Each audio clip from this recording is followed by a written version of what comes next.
Well, looks like somebody came back for a second helping of kicked ass slathered in butt-whooping sauce.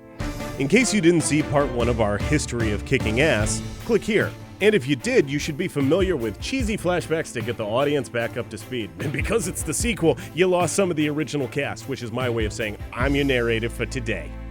Hold on to your butts. Welcome to Film School, the history of kicking ass part 2, chewing bubblegum. And we're all out of gum. We left off in part 1 with the American Psyche reeling from Vietnam. Every evening, news anchor Walter Cronkite broadcast the war into living rooms from coast to coast. A nightly parade of Agent Orange, napalm, and death tolls. Understandably, this led movie audiences to sour on guns and explosions. Yet they still needed escapist entertainment, possibly more than ever. For all of you who guessed that silhouette was Bruce Lee, you're right. It seemed the stars were already aligned for Bruce to flying sidekick himself right into action stardom. But it took audiences a while to get the message. In 1967, after a series of bit parts in both the US and China, Lee got his shot in The Green Hornet, in which he played the masked sidekick, Kato. But it would be canceled after a single season. Despite his world-class leaping abilities, his American acting career seemed fated to stay grounded. Producer Fred Weintraub suggested Lee return to Hong Kong to star in a flick that would showcase his potential as a leading man. So Bruce flew back to the East as a relative nobody. And, to his surprise, stepped off the plane a celebrity. In Hong Kong, The Green Hornet had been a smash success as The Kato Show. With such popularity, it was a no-brainer for Hong Kong producers to greenlight a Bruce Lee project. And so the Golden Harvest Studio and esteemed martial arts action director Lo Wei signed on to make 1971's The Big Boss. The film broke all Hong Kong records that fell again the following year with Lee's follow-up, Fist of Fury. Warner Brothers took note and signed on to produce the first Chinese martial arts film in Hollywood history. The result? The legendary Enter the Dragon. Lee's high-flying kung fu kicks and operatic howler monkey antics were the perfect blend of aggression and slapstick for beleaguered Vietnam-era audiences. Thrilling, but not threatening. And finally, American action movie combat evolves beyond gunplay, swordplay, and old John Wayne haymakers into a lightning-fast, hand-to-hand ballet of violence. The bodies of action stars were no longer part of the action, they were the action. Tragically, Lee died of a cerebral edema in 1973, but his legacy is as impactful as one of his one-inch punches. As martial artists trace their lineage back to the founding fathers of their disciplines, nearly all American martial arts films trace their way back to Lee.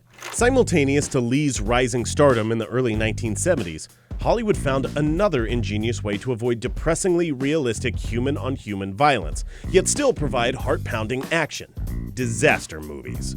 No director or producer came to embody this phenomenon more than Irwin Allen. Irwin was the consummate Hollywood hustler. He directed Oscar-winning documentaries, was an early pioneer in 3D and stop-motion films, and produced hit 1960s TV shows such as Lost in Space. However, the pinnacle of Irwin's career came with the hits he produced and directed: The Poseidon Adventure in 1972 and The Towering Inferno in 1974. In The Poseidon Adventure, a rogue wave capsizes the ocean liner SS Poseidon, and the survivors, played by Academy Award winners Gene Hackman, Ernest Borgnine, Jack Albertson, Shelley Winters, and Red Buttons, are forced to claw their way through the perils of the upside-down ship to safety. In The Towering Inferno, a rash of electrical fires breaks out during the dedication ceremony of the world's newest, tallest building, forcing those trapped inside, played by Steve McQueen, Paul Newman, William Holden, Faye Dunaway, Fred Astaire, O.J. Simpson, and Robert Wagner, to claw their way through the perils of the burning building to safety. While the plots were far from original, both films smashed box office records. They excited audiences with world-class practical special effects and served as perfect metaphors for the Vietnam War. Massive ensembles of American heroes stuck in a deadly quagmire, having to fight their way just to get out of the all-encompassing danger. After the war ended, so did the appeal of Allen's disaster films. His deal at Fox was terminated by studio chief Alan Ladd Jr., who shifted resources to a director who would take action adventures back to a simpler time, one of good versus evil, light versus dark, and yes, even some swinging over perilous abysses and swordplay. Spin attack! Awesome. 1977's Star Wars combined elements of Kurosawa's Japanese samurai films, picaresque swashbuckling of yore, western shootouts, and mind-blowing futuristic visuals.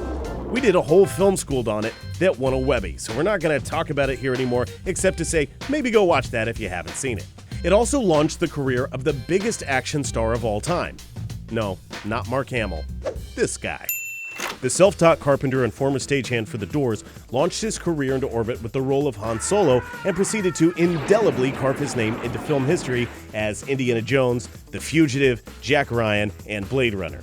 I'm kidding. I know his name isn't Blade Runner. Bad joke. However, Ford's success wasn't built upon his skills as kung fu master, or his believability as a cowboy, or his deft touch with a fencing rapier. No, Ford's success was built upon being the perfect action hero for the postmodernist age. Stick with me, this is Film Schooled. Postmodernism drew no distinctions between high and low art, and sought to combine pastiches, a fancy word for imitation or homage, of many genres and styles. For example, Ridley Scott's Blade Runner. It combines elements of science fiction with noir, melds dialogue from 4 different languages, Te vaya Blade Runner. He say you Blade Runner. Tell him I'm eating. and its costuming spans from Baroque 19th century Russian tsardom furs to 1940s Humphrey Bogart overcoats to 1980s power suits stuffed with shoulder pads to whatever this is that Joanna Cassidy is doing here to a biblical Garden of Eden looking snake. The result is a postmodernist genre mashup made to appeal to audiences living in a hyper-saturated media age. Ford himself was a similar mashup. His on-screen persona pulled together different archetypes of leading men from across the history of film. The swagger of John Wayne, the offbeat chill of Steve McQueen, the glib deadpan of Errol Flynn, the reticent good guy with the moral compass of Humphrey Bogart. As such, he was the perfect vessel to dash from scene to scene and travel across genre references. Wherever he ran, he seemed to belong. And trust me, old Harry ran marathons in his career. In fact, one could suggest this was his biggest contribution to the action genre, establishing the role of protagonist as roller coaster car. Climb aboard and hold on tight. This Ford will race the audience through whatever action comes his way. Ronald Reagan's 1980s brought the U.S. a decade of excess, and movie audiences needed a leading man to match. Who better than a man with an excess of muscles, a 7-time Mr. Olympia champion bodybuilder?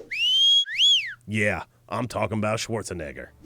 After a series of bit parts in the 1970s and losing out on the role of the Incredible Hulk to his longtime bodybuilding foe, Lou Ferrigno, Arnold finally broke out with 1982's Conan the Barbarian.